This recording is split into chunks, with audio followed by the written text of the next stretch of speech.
Nous avons les plus chouettes téléspectateurs du monde. Merci d'être de la partie sans chichi embellie votre jeudi avec par exemple Isa et Anne qui sont deux jeunes femmes passionnées d'écologie et qui vont dégager tous les produits chimiques de nos maisons pour passer en mode pure nature. La bonne nouvelle, c'est que grâce au petit bouquin de Rafa qui est sorti en 2007, eh bien on peut vraiment fabriquer soi-même tous les produits d'entretien. Notre conversation suivante est ménagère. Les produits d'entretien qui encombrent nos placards sont à peu près tous chimiques, donc polluants, donc nocifs. Aujourd'hui, on va se lancer ensemble dans la fabrication maison de tout ce qui peut servir à entretenir nos intérieurs. On va rejoindre Isabelle, notre madame toute verte sans chichi qu'on connaît bien, et puis aussi Anne Stas qui a édité Le Grand Ménage, un recueil de recettes écologiques.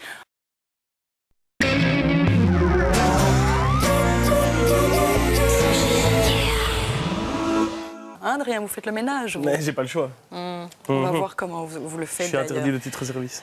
Alors, Isa est avec nous. Bonjour, vous allez bien, ma chère Isa? Oui, très bien. Et puis Anne Stas, vous êtes donc éditrice. Oui. Et c'est vous qui avez gardé le petit bouquin qui est pour l'instant visible ici avec nous.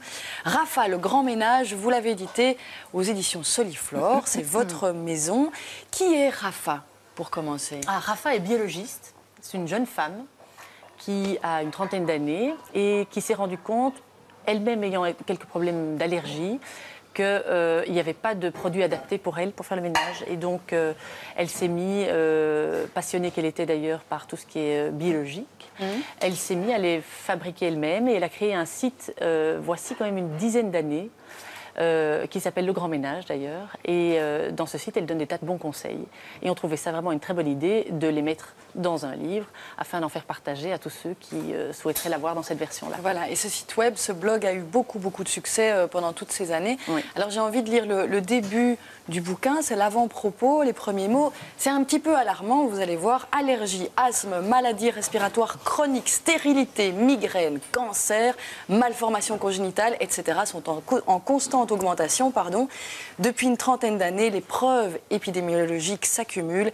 Ces maladies sont toutes plus ou moins directement déclenchées ou aggravées par le cocktail chimique sans précédent qui nous entoure. Boum, voilà. Alors ça, c'est pour nous donner envie, oui, Adrien a un peu peur, de changer nos habitudes. C'est pour nous donner envie de changer nos habitudes. Mais Isa, c'est ce que vous faites depuis le début que vous venez chez nous dans Sans Chichi. Vous nous avertissez contre la pollution permanente qui nous entoure. Partout, parce qu'on en a beaucoup des produits et donc plus on peut s'en passer, mieux c'est. Il y a des solutions, il y en a toute une série. Et c'est vrai que le livre de Rafa est une vraie petite bible à avoir toujours sous la main une fois qu'on y a goûté.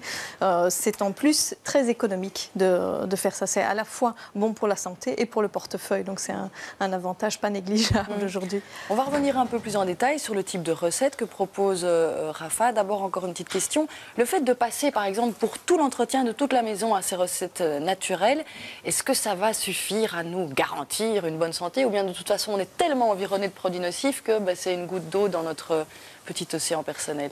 Mais je crois que si au quotidien, on essaye déjà de se passer d'un maximum de produits, on va sentir directement la différence. Ouais. Donc, c'est des petits gestes qui donnent de grands bénéfices. Et plus on peut le faire dans différents domaines de sa vie, évidemment. Le ménage, c'est quand même un domaine qui influe sur toutes les pièces de notre maison. Les enfants le disaient, là, de la chambre à coucher à la cuisine. Donc, on baigne dans ces produits de manière permanente. Donc, c'est déjà une grosse partie des choses. Et si on peut essayer de faire en sorte qu'au bureau, on fasse aussi le ménage de cette façon-là, pourquoi pas? Ça s'appelle du prosélytisme quand on essaye de convaincre les gens autour de soi. Alors Anne, pour l'instant, dans ce bouquin-ci, il est question de ménage, mais je pense que Rafa, elle est capable de créer des recettes pour une série d'autres domaines, par exemple l'hygiène, etc. Oui, tout à Donc fait. Pourquoi pas d'autres bouquins? C'est peut-être ce qui est prévu. Ce sera le cas d'ailleurs dans les années qui viennent, ça c'est sûr, on va en faire d'autres avec elle, oui. Dans un cas comme dans l'autre, finalement, c'est le retour à des recettes de grand-mère, c'est ça le principe, tout simplement? Oui, on peut dire ça. Souvent, mais l'avantage, c'est qu'elles sont soit améliorées, en tout cas, on comprend comment elles marchent. Et je trouve que c'est l'avantage qu'a Rafa, c'est d'avoir été examiné pourquoi et comment ça marche, et puis de faire le tri entre vraiment les recettes de grand-mère qui ne marchaient pas, qui étaient un peu des traditions, et puis celles qui valent vraiment la peine d'être mises au goût du jour. Mais avec des nouvelles technologies. Donc, on parlait de la lavette microfibre. La lavette microfibre, c'est quelque chose qui est fait avec les nanotechnologies, difficile à dire. Et en fait, nos grands-mères n'avaient pas ça. Et c'est clair que c'est avec cette technologie-là qu'on arrive à utiliser beaucoup moins de produits et avoir des résultats ultra efficaces. Donc on n'est pas obligé d'avoir des vieux chiffons et des vieux exactement, plumeaux. C'est pas que les trucs de grand-mère.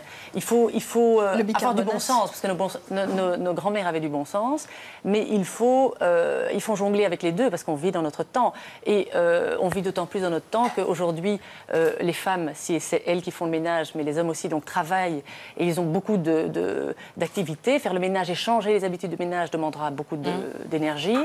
Donc, il ne faut pas dégoûter les gens qui veulent s'y mettre. Et il faut, si possible, leur donner l'envie. Et je pense que, franchement, on est convaincus et on sait que... Il y a des choses très simples. Hein. Par exemple, le vinaigre, qui n'est pas un produit tout à fait naturel, puisqu'aujourd'hui, on le fabrique de manière tout à fait industrielle. Et donc là, quelque part, on a quelque chose d'intéressant qui est moderne et qui, à la fois, on a une bouteille de vinaigre et on peut enlever les traces de calcaire aussi facilement qu'avec un produit qui coûte bien cher. Donc ça, on va y revenir justement dans un instant à toutes ces techniques très très précises, parce qu'Adrien en plus a un petit jeu pour vous qui va être très très drôle.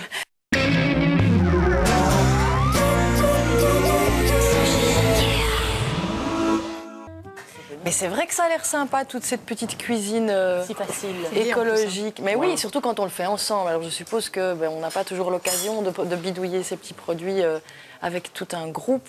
Mais même comme ça, j'ai l'impression qu'il y a deux difficultés. C'est peut-être le temps. Est-ce que c'est facile d'abord de trouver tous les produits qui sont nécessaires à ce genre de recette? Non. Ah, voilà. Il faut un peu être motivé. C'est vrai, hein. Il faut aller à 3 endroits différents quand même pour se procurer tous les produits. Moi, je trouve la plupart, de plus en plus, dans les supermarchés, tout simplement. Oui, mais alors Isa, vous voulez pas nous convaincre un peu trop fort? Vous dites la vérité. Non, je dis l'huile essentielle, déjà, tu dois aller dans un endroit. Et juste les huiles essentielles, ça c'est clair, les huiles essentielles dans un endroit particulier. Sinon, je dirais les grands basiques. Le vinaigre, on le trouve dans le bicarbonate, on le retrouve aussi. Les cristaux. Le vinaigre, tu dois aller dans un supermarché avec des aliments, et le bicarbonate, tu vas dans un supermarché non, pas du tout. Genre. Bicarbonate existe, rayon alimentaire, et c'est le meilleur bicarbonate qui existe, puisque celui qu'on utilise dans la pâtisserie, tout ça, enfin, tout à fait, et c'est le même. Ça, je savais pas. Oui, donc il est tout à fait parfait pour cette cuisine. Vinaigre blanc, tu le trouves. Vinaigre blanc aussi, du citron qu'on peut utiliser aussi. Ben voilà, on en trouve aussi dans les Et supermarchés. les bidons et les entonnoirs. Et alors ceux-là, on les récupère évidemment.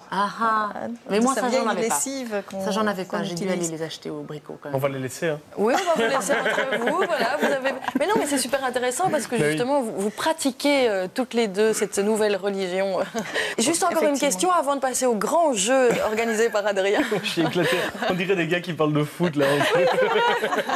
Bicard, trop bon. Ça se conserve combien de temps ces produits-là? Parce que si ça se conserve pas longtemps, c'est pas gai parce qu'on travaille quand même ça se conserve un peu plus. Indéfiniment. En tout cas, le temps de l'usage, l'idée, c'est de ne pas faire des quantités gigantesques. Mais on se fait des petits bidons. Un bidon de lessive, moi, je me fais un gros bidon de 5 litres et il se conserve tout à fait parfaitement. Il n'y a aucun souci. J'arrive au bout et il est toujours efficace au bout. Donc, alors, la lessive, justement, vous allez nous en reparler tout à l'heure. C'est une autre surprise du jour. Mais avant ça, le grand jeu. Le grand jeu. Alors, c'est pas du tout un jeu, c'est juste pour essayer d'illustrer un petit peu le dossier. J'ai été faire des photos dans un appartement que j'ai emprunté au hasard. Je connais votre robinet. Je ne peux pas dire que c'est chez moi. Un robinet, voilà, j'ai un beau robinet d'une bonne marque sanitaire. Vous utilisez de la crème pour femmes. Et regardez, et alors il y a en dessous du robinet là, une espèce de couche blanche, je ne sais pas si on la voit bien. Vous êtes stressé, Adrien, je vois du Métarelax là. Ouais, une couche blanche de gros calcaire comme ça. Et alors j'ai pris une petite brosse à dents, j'ai pris un produit dans une grande surface qui s'appelle Without Calcaire, hein, c'est très mal je sais, mais ça ne part pas. Alors, j'ai une solution. Vas-y. En fait, ce qu'il faut savoir, c'est que quand on va choisir de faire des produits naturels, il y aura moins de produits chimiques dedans. Mais il va falloir poser des nouveaux gestes. Et il va falloir surtout prendre le temps. Et prendre le temps, ça veut dire quoi? Ça veut dire imbiber et laisser poser. C'est-à-dire le vinaigre... Non, tu peux mettre... Je dévisserai parce que parfois cette petite partie-là, non, elle n'est pas dévissable, elle se dévisse. Voilà, tu l'emballes bien. Donc tu prends un essuie-tout, tu mets du vinaigre pur dessus, tu l'emballes bien dedans. Et franchement, je pense qu'après une heure, tout est parti. Suivant. Oui, tout rapidement déjà. Tac électrique que j'ai expressément sali pour l'occasion. Non, c'est pas vrai, elle est toujours comme ça.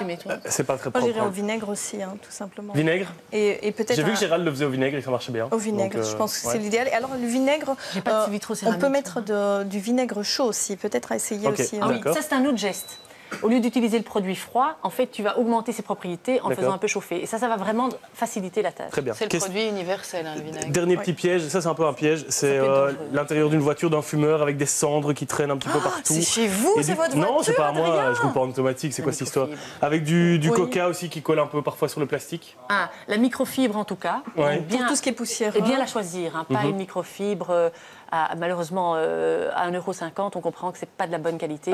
Malheureusement, elles sont toujours un peu plus chères, les efficaces. L'odeur de la cigarette, par contre, vous prenez une petite coupelle ou un petit bol avec du bicarbonate et vous le laissez dans la voiture. Vous allez voir, le bicarbonate va absorber toutes les odeurs. Et les huiles essentielles, hein, les huiles essentielles aussi, parce que le bicar...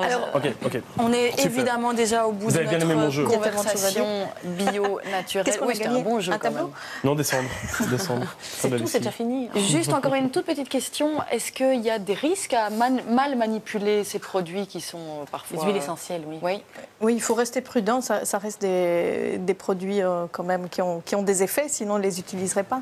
Donc effectivement, principalement avec les huiles essentielles, les précautions d'usage, c'est de ne pas les utiliser avec des enfants en trop bas âge, notamment, surtout si on s'en sert pour des inhalations, des choses comme ça. D'accord. Oui, donc le meilleur moyen de commencer, c'est vraiment de se fier à un bouquin, par exemple comme celui de Rafa, Le Grand Ménage, édité chez Soliflore. Oui. Voilà, votre maison, Anne. Merci beaucoup à toutes les deux d'être venues partager votre goût, votre passion des produits d'entretien naturel. On termine sur le web avec vous, Adrien. Mais même principe, hein, si vous voulez trouver les bases, les principes même de ce grand ménage, eh bien, il y a le blog de Rafa qui s'appelle rafa.grandménage.info. Alors c'est un blog qui n'a pas été réactualisé depuis un petit bout de temps, mais par contre vous trouvez vraiment tous les principes et toutes les bases, et donc ça vaut le coup d'aller jeter un œil. Merci Adrien, merci à toutes les deux, et la bonne vie continue.